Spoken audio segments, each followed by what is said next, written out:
Welcome inside our New York studios. Brent Stover, Kevin Carter, and Cardale Jones. We are in Week 10 of college football, and one of the showdowns going in was number 18 Oklahoma on the road, on Rocky Top, in Knoxville against 14th-ranked Tennessee. Brent Venables leading his Sooners, kind of feeling like this was one of those playoff eliminators. Both teams with 2 losses. Joey Aguilar drops back, sacked by Owen Heineke.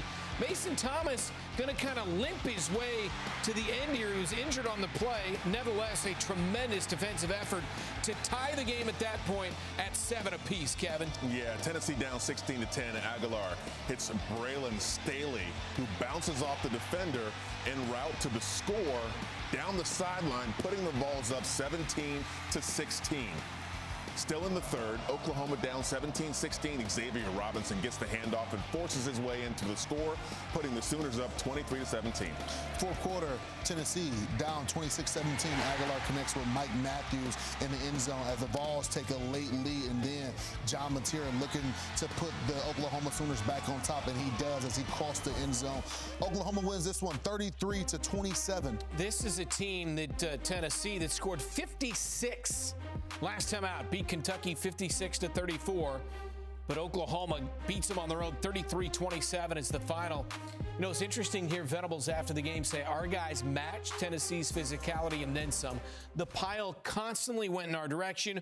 All those piles that fall forward add up to a lot. They caused 3 turnovers, leading to 13 points, and get a huge 6-point victory on the road. Yeah, and you look at the comments Coach Venables made after their loss to Ole Miss last week. They felt like they was the better team, and I think it was an emphasis to prove it in the rest of the way. You look at the remaining schedule for the Sooners, but going into Tennessee, a hostile environment, forcing 3 turnovers, coming up with 4 sacks, they proved that they're one of the top defenses, even though we didn't see them play against high-power offenses. And when we did, Ole Miss came to town and pretty much handed them that loss at home in front of the sold-out crowd. What do? They regrouped, they went on the road, and a few things we talk about on the show all the time, things you got to do when you play conference games and traveling on the road is be tough, pack your run game, and pack your defense. Oklahoma brought all 3 of those to Tennessee House today, and that's why they came out victorious. When you look at the stats, you know, things can be a little misleading, right?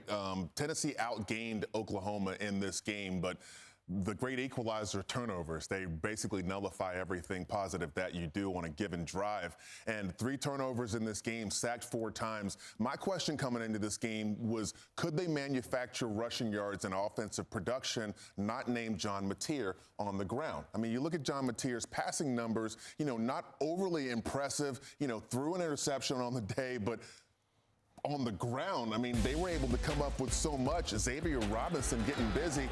I love John Mateer in the +1 run game. He's the one that kept this defense honest all night and kept gaining yards. But when you look at what he was able to do, I mean, paired up with the run game of Xavier Robinson, to me, that was the biggest difference in this game. Compare what they were able to do on the ground to what Tennessee was able to do on the ground. 63 yards for Tennessee on the ground. To me, I say it all the time, and I forgot that, you know, it's one of my favorite sayings. And I'm sorry. I'm like, I feel bad that I haven't brought this up yet.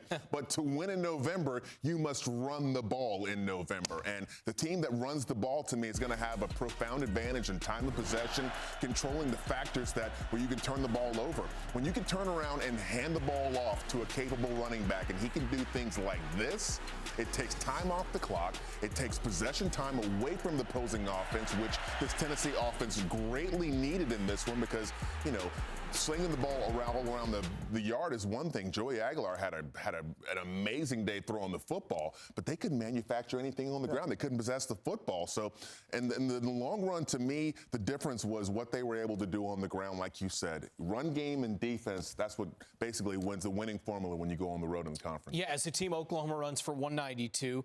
Robinson, 16 carries, 115 and a touchdown. Showed you Mateer, 159 through the air, pretty pedestrian, but you throw in the 16 carries for 80 yards and a score for the OU quarterback. And to your point, Aguilar was pretty dang good in terms of the overall production, 393, as well as 3 touchdowns, but did throw the 2 interceptions. He was only 29 of 45, so a little bit of an up and down day for him. But to Kevin's point, this time of year. It is November 1st to be able to run the football the way they did. That's huge. And now Oklahoma gets a bye week, and then in 2 weeks, an absolute showdown in Tuscaloosa against the Alabama Crimson Tide. It's going to be sensational. And this is a point where you need to be playing your best at all conferences. Going on the road to Alabama, then another tough one in Missouri, then wrapping up with an LSU team. Hopefully, LSU team that we thought they were going to be in the beginning of the season. I know they just lost their coach, but they're still fighting for a lot. They're still a prideful team. Oklahoma's hitting that sweet spot right now. And after a big emotional win like this, the last 2 weeks been really tough. Lost to Ole Miss, go into Tennessee, beat these guys, get healthy, tailor up that run game, tailor up that pass game, continue to lean on your defense, and get ready for a showdown in Tuscaloosa. And to your point, this was a playoff eliminator game. Okay, we can say whatever we want to about the implications either way, but 10-2 was the magic number in the SEC that gets you into the college football playoff. And it's this crazy game of wacky musical chairs. Then when the music stops in a couple of weeks, we'll see where everything shakes out. But you have to be in contention to have a chance. Those two losses. Well, the third loss by Tennessee pretty much pushes them further out. But Oklahoma, they put themselves in the driver's seat now. They got a big matchup next weekend versus Alabama, and that could very well be a playoff eliminator in itself as well. Yeah, in 2 weeks, OU 7-2, 3-2 in the SEC. For Tennessee now 6-3, 3-3, and when you're talking about what they have remaining on the schedule, they've got the bye next week, and then they're home against New Mexico State, a 3-5 team out of Conference USA.